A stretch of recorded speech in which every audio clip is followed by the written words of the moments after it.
अभी खाना मत खाओ, रुको, पहले 2 मिनट बैठ के पाकिस्तान के खिलाफ हम साजिश कर लेते हैं। हम लोग पहले बैठ के, सब लोग बैठ के, भारत ने पानी छोड़ दिया, जब सूखा पड़ जाता है तो कहते हैं कि भारत ने पानी रोक लिया। और फिर पाकिस्तान स्टडीज में यूके का कानून मानते हुए पूरी तरीके से खालिस्तानियों पे सॉलिड लीगल एक्शन होने वाला है। जब तक आपका लोकल मैन्युफैक्चरिंग बेस नहीं होगा डिफेंस का, आप दुनिया में ताकत। जय हिंद दोस्तों, मैं हूं मेजर गौरव आर्य और आप देख रहे हैं द चाणक्य डायलॉग्स।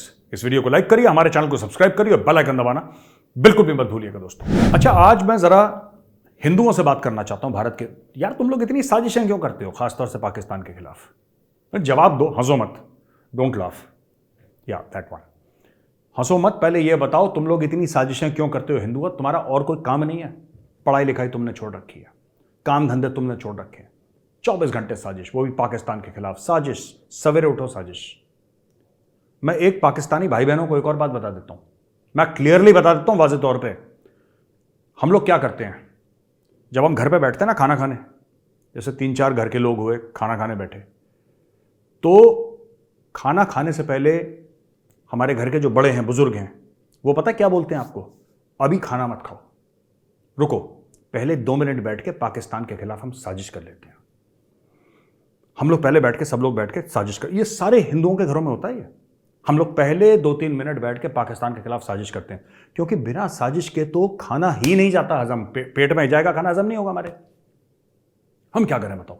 ये हमारी मजबूरी है साजिश करना, ठीक है? और पाकिस्तानी क्या कह रहे हैं? ये हिंदू बड़े चालाक होते हैं, ये बड़े बड़े जालिम होते हैं, ये हमारे खिलाफ साजिश करते रहते हैं। वो तो पाकिस्तानी को गूगल का सीईओ बनना था, फिर हिंदुओं ने साजिश करके अपना बंदा लगा दिया है।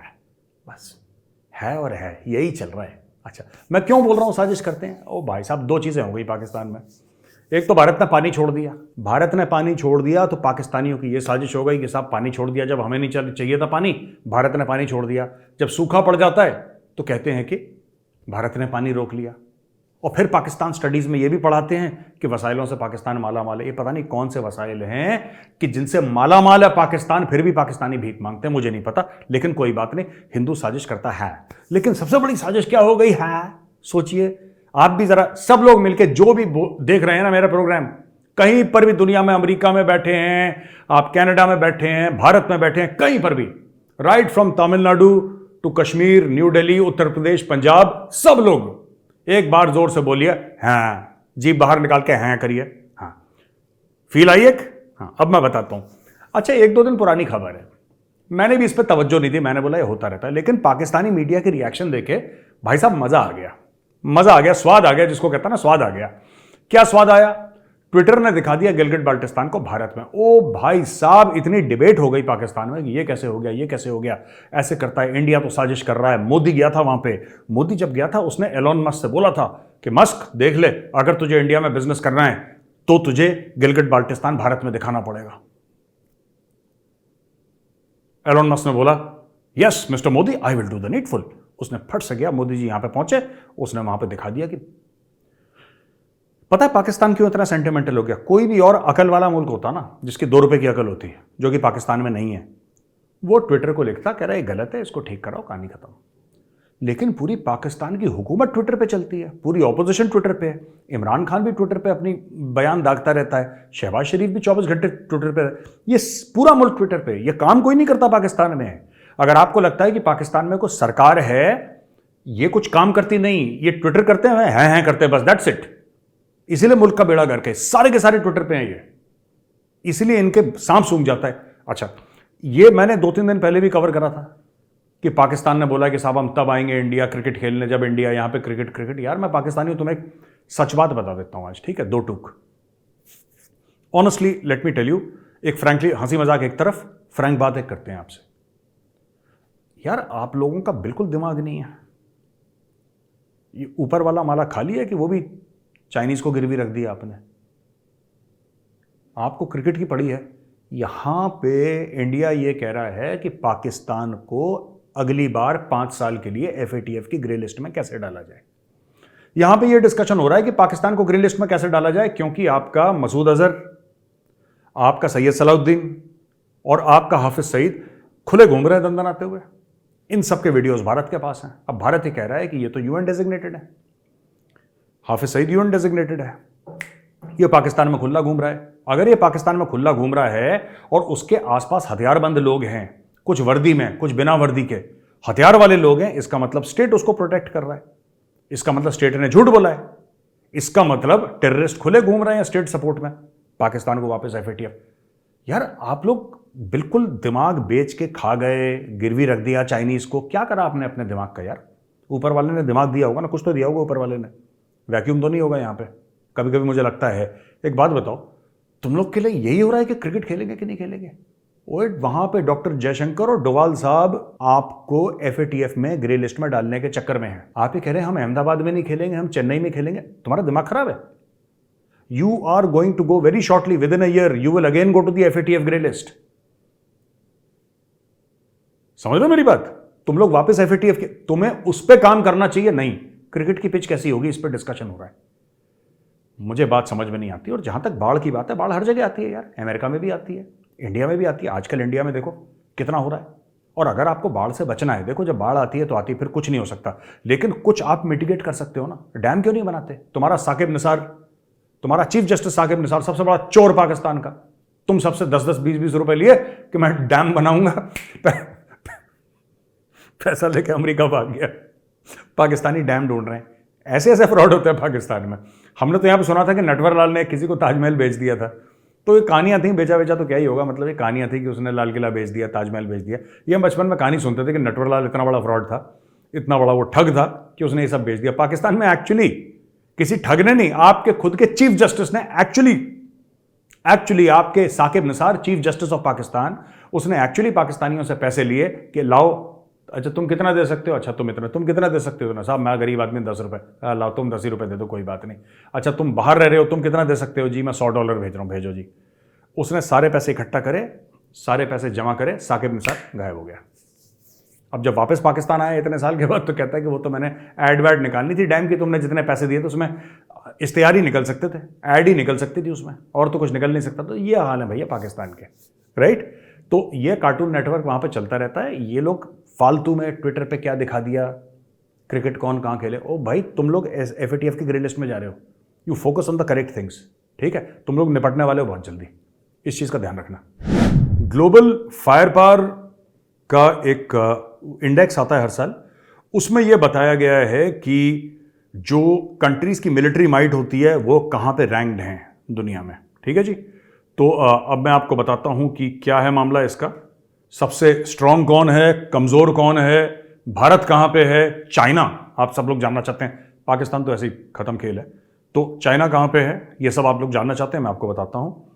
United states has the strongest military force in the world, सबसे ज्यादा तगड़ी मिलिट्री फोर्स यूनाइटेड स्टेट्स की है, दूसरे नंबर की रूस की है, तीसरे नंबर की चाइना की है, चौथे नंबर की भारत की है। यही 4 हैं मेन, बाकी तो पाकिस्तान की टॉप 10 में बॉटम 3 में होगी, बस 7-8 ऐसी होगी पाकिस्तान की, क्योंकि पल्ले तो कुछ है नहीं।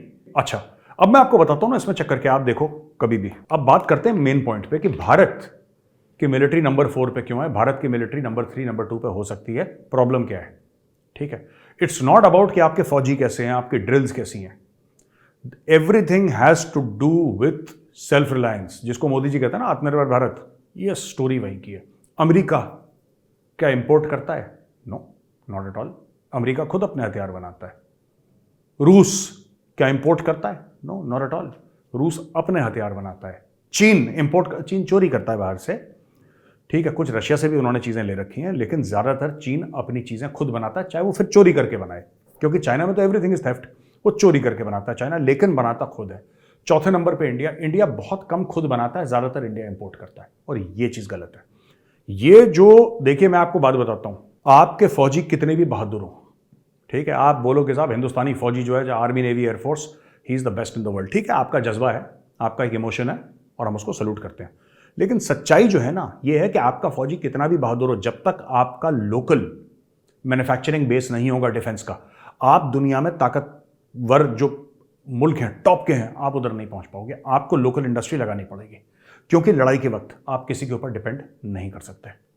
You can't depend upon other countries. आपका कितना भी करीबी मित्र हो, कितना भी करीबी देश हो, आपको इजराइल अपने कितने हथियार खुद बनाता है यार, इजराइल अपने हथियार खुद बनाता है, ठीक है। इजराइल इंपोर्ट भी करता है, इजराइल के हवाई जहाज पूरी एयरफोर्स उसकी लगभग इंपोर्टेड है, राइट। लेकिन बहुत सारे ऐसे हथियार हैं, स्मॉल आर्म्स हैं, रॉकेट्स हैं, ये सब इजराइल खुद बनाता है। वो इतना सा मुल्क है इजराइल, लेकिन Israel makes its own stuff mostly. तो मैं आपसे ये कह रहा हूं कि जब तक आप खुद यहां पे चीजें नहीं बनाओगे जिसका इकोसिस्टम भारतीय होगा, आप कभी ग्लोबल फायर पावर इंडेक्स में टॉप पे नहीं जाओगे। आप टॉप 3 टॉप 2 में आप जा ही नहीं सकते। यही कारण है जिसकी वजह से मोदी जी कहते हैं ठीक है हम ये चीज बाहर से खरीदेंगे लेकिन बनाओ भारत में। ये जो जी इंजन की डील हुई है, क्या डील हुई है? यही तो डील है कि बनाओ भारत में, हर चीज बनाओ भारत में, जो भी बना सकते हो भारत में बनाओ। अब धीरे धीरे ये हो गया है कि फौज को बोल दिया है कि इतने आइटम हैं नेगेटिव लिस्ट में, यानी कि ये आइटम आप इंपोर्ट कर ही नहीं सकते, आप कर ही नहीं सकते इंपोर्ट। पहले आर्मी कहती थी कि हमें आइटम चाहिए, वो इंपोर्ट हो जाता था। मोदी ने मना कर दिया, बोला कि यहीं पे बनाओ भारत में।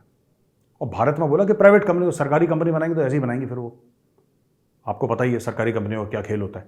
तो बोला प्राइवेट पार्टीज को बोलो, आप प्राइवेट पार्टीज बना रही हैं। हर एक बड़े इंडस्ट्रियल हाउस, मतलब you go and you find that यहाँ पे प्राइवेट प्लेयर्स हैं, ज़बरदस्त प्राइवेट प्लेयर्स हैं जो कि क्वालिटी गुड्स बना रहे हैं। बाहर वाले लोगों से वो लोग टाई अप कर रहे हैं और एक्चुअली एक क्वालिटी का सामान बना रहे हैं, जो कि भारत के लिए बहुत इंपॉर्टेंट है अगर भारत को आगे बढ़ना है। दूसरी चीज़ है, हथियार से ही अगर रिलेटेड मैं करूं तो स्कॉर्पियन सबमरीन्स हैं, डीजल इलेक्ट्रिक सबमरीन्स हैं, 3 भारत लेगा फ्रांस से, ठीक है। अभी हमने बात करी थी दोस्तों 26 राफेल एम फाइटर्स की, जो कि नेवल वेरिएंट हैं। वो एयरक्राफ्ट कैरियर पे टेक ऑफ और लैंड करने की क्षमता रखते हैं, वो उसके बारे में हम बता चुके हैं, ठीक है। तो उसके बारे में हम नहीं बता रहे, हम बात कर रहे हैं उसके अलावा जो भारत 3 डीजल इलेक्ट्रिक सबमरीन्स ले रहा है। जो भारत न्यूक्लियर सबमरीन्स बना रहा है वो तो इंडिया में बना ही रहा है, लेकिन भारत को जिस लेवल पे चाहिए ना कि हमें ये भी चाहिए, ये भी दे दो, ये सब भारत फ्रांस से ले रहा है टेक्नोलॉजी। लेकिन बनेगी कहां पे? ये जो स्कॉर्पियन सबमरीन्स हैं बनेंगी कहां पे? ये बनेंगी भारत में। ऐसा नहीं कि फ्रांस ने बना दिया, हमने चेक काट दिया और फिर फ्रांस से ये तैर के यहां पे आ गई हैं, they come all the way from France to India. No, they will be made in India. French technology Bharat में। अब आप समझ लीजिए ये जो भारत कर रहा है, इससे कितना बेनिफिट होने वाला है भारत को। आपके पास टेक्नोलॉजी आएगी, पहला बेनिफिट। दूसरी चीज, उसके जो पार्ट्स हैं वो भारत में बनेंगे और धीरे धीरे भारत में इकोसिस्टम डेवलप होगा। कैसे इकोसिस्टम डेवलप होगा? एक सबमरीन में लाखों दर लाखों पुर्जे होते हैं, लाखों दर लाखों पुर्जे होते हैं, ठीक है। हो सकता है कुछ इंपॉर्टेंट पुर्जे फ्रांस से आए, लेकिन यह बात यकीनन है कि ज्यादातर जो आपके पुर्जे हैं वो भारत में बनेंगे। कोई ना कोई प्राइवेट पार्टी वो पुर्जा बनाएगी। और इस तरीके से, जैसे फॉर एग्जांपल आपने बोला कि भाई इसमें ये एक सॉफ्टवेयर लगती है, राइट। ये सॉफ्टवेयर हम कॉन्ट्रैक्ट देते हैं किसी कंपनी को बनाने का, इतने करोड़ का हमने इस कंपनी को सॉफ्टवेयर का कॉन्ट्रैक्ट दे दिया, या कोई हार्डवेयर है, जो भी है मुझे नहीं पता, लेकिन जो भी है वो आपने दे दिया। आप समझ लीजिए उससे कितने जॉब्स क्रिएट होंगे और कितने लोगों की लाइफ जो है, जिसको कहते हैं स्टैंडर्ड ऑफ लिविंग, वो ऊंची चली जाएगी इसकी वजह से। तो ये है जिसको हम कह रहे हैं कि अलग अलग चीज़ें खरीद रहे हैं। जहां मोदी जी जाते हैं, अच्छा बात करी तुमसे, वो ले रहे हैं प्रेडेटर ड्रोन्स अमेरिका 31 ले रहे हैं, $3.5 अरब का। अच्छा एक बात बताओ, इंडिया में उसको असेंबल करो, इंडिया में उसकी मेंटेनेंस होगी, और उसके कौन कौन से पार्ट्स हैं जो इंडिया में बन सकते हैं ये बताओ, और कितना ट्रांसफर ऑफ टेक्नोलॉजी करोगे ये बताओ। जी का इंजन ठीक है, इतने करोड़ की हम तुम्हें डील देते हैं, लेकिन पूरी की पूरी 100% ट्रांसफर ऑफ टेक्नोलॉजी तुम इंडिया को करोगे। अब तुम बताओ इंडिया में कब बना रहे हो? That's it, that is it. अब देखिए हमारे जो स्पेस मिशन हैं, कल मुझे पता लगा, मैं कंपनी का नाम नहीं लूंगा, पता लगा कि इसरो के लिए इंजन एक प्राइवेट कंपनी बना रही है, जिसने बोला है कि हम रॉकेट के जो इंजन हैं वो हम प्राइवेट कंपनी मिलकर बना रहे हैं उनके साथ। सो ये सब इकोसिस्टम फास्ट डेवलप हो रहा है। एक ज़माने में क्या था कि ऑर्डिनेंस फैक्ट्री से हमें सामान आता था जो कि सबस्टैंडर्ड क्वालिटी का था, it was not very good, ठीक है ना, और बाकी हर चीज़ हमारी इंपोर्टेड थी रूस से। चेक डालो सामान आएगा, चेक काटो सामान आएगा। वो सब चीज़ें अब रुकना शुरू हो गई हैं। मैं ये नहीं कह रहा अभी इंपोर्ट नहीं हो रहा, डेफिनेटली इंपोर्ट हो रहा है। जो हमारे 36 राफेल एयरफोर्स के लिए आए थे दोस्तों, वो इंपोर्टेड ही हैं, वो पूरे के पूरे, जिसको फ्लाई अवे कंडीशन में वैसे आए हैं, उड़ के आए हैं वहां से, पूरे बने बनाए। लेकिन जो नेक्स्ट खेप आ रही है राफेल की, इसके बारे में कह रहे हैं कि प्राइवेट कंपनी के साथ भारत में आप सांठगांठ करो और आप कुछ पुर्जे भारत में बनाओ। तो धीरे धीरे करके नेक्स्ट कॉन्ट्रैक्ट मैं बता रहा हूं, अगर भारत देता है 100 राफेल का नेक्स्ट कॉन्ट्रैक्ट देता है इंडियन एयरफोर्स के लिए, भारत फ्रांस से बोलेगा ठीक है ट्रांसफर ऑफ टेक्नोलॉजी करो, अब तुम भारत में बनाओ। तो ये धीरे धीरे भारत ये कर रहा है डिफेंस पे पैसा खर्च करके। अब ये सबमरीन्स की बात करते हैं, डीजल इलेक्ट्रिक स्कॉर्पियन, इसमें देखिएगा इसमें भी भारत टेक्नोलॉजी ट्रांसफर की बात करेगा। तो ये सब चीज़ें दोस्तों चल रही हैं भारत में, और top of the line weapons जो हैं वो भारत में आ रहे हैं और भारत में बन रहे हैं। 2 डिफेंस कॉरिडोर्स के बारे में मैं आपको बता चुका हूं, एक तमिलनाडु में बन रही है और दूसरी उत्तर प्रदेश में बन रही है, आप खुद देख सकते हैं। अब यहां पे डिफेंस कॉरिडोर में हर चीज बनेगी, यहां पे ड्रोन्स बनेंगे, यहां पे ब्रह्मोस मिसाइल्स बनेंगी, यहां पे एयरक्राफ्ट की मैन्युफैक्चरिंग होगी, यहां पे पूरा एक सिस्टम हथियारों का बनाया जा रहा है भारत में कि भारत में हथियार बनेंगे और यही हथियार भारत फिर एक्सपोर्ट करेगा दुनिया को, क्योंकि भारत की एक टैलेंट है जो दुनिया में किसी कंपनी में नहीं है। वही चीज़ जो अमेरिका 1000 रुपए की बनाता है, भारत वही चीज़ 50 रुपए की बना के उसी क्वालिटी की वापस अमेरिका को बेचने की सलाहियत रखता है, कैपेबिलिटी रखता है, और यही काम भारत कर रहा है दोस्तों, यही काम भारत कर रहा है।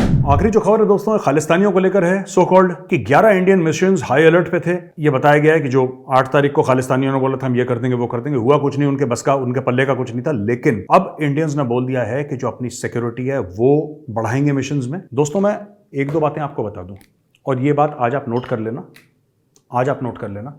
ये काम, ये मैंने बहुत पहले बोला था, जब हमारा तिरंगा उतारा गया था तब मैंने बात बोली थी। ये काम हो रहा है और आपको मेन स्ट्रीम मीडिया में खबर मिल जाएगी आपको महीने भर के अंदर। आप आज का वीडियो नोट कर लीजिएगा, ये खबर आपको मिल जाएगी, क्योंकि मुझे पता है क्या हो रहा है। I am privy to it, इसलिए मैं आपको बता रहा हूं। ये खालिस्तानी हैं, ठीक है, जितने भी हैं, खास तौर से यूके में, क्योंकि यूके के साथ मीटिंग हो गई है यूके में। According to the law, UK का कानून मानते हुए पूरी तरीके से खालिस्तानियों पे सॉलिड लीगल एक्शन होने वाला है।